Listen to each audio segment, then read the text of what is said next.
E aí galera do YouTube, beleza?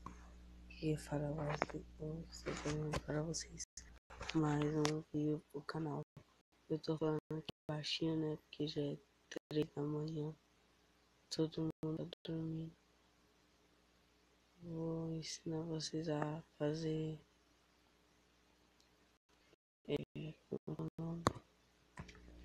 a fazer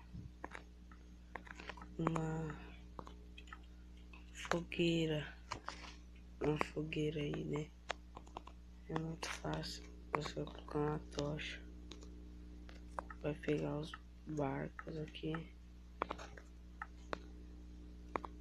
vai colocar eles em cima da tocha,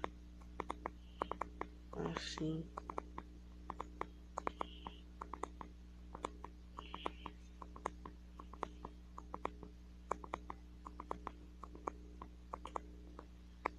E tá pronto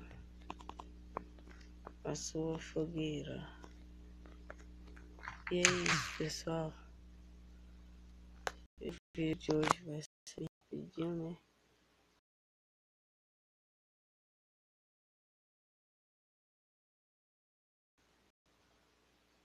Mas é isso, falou.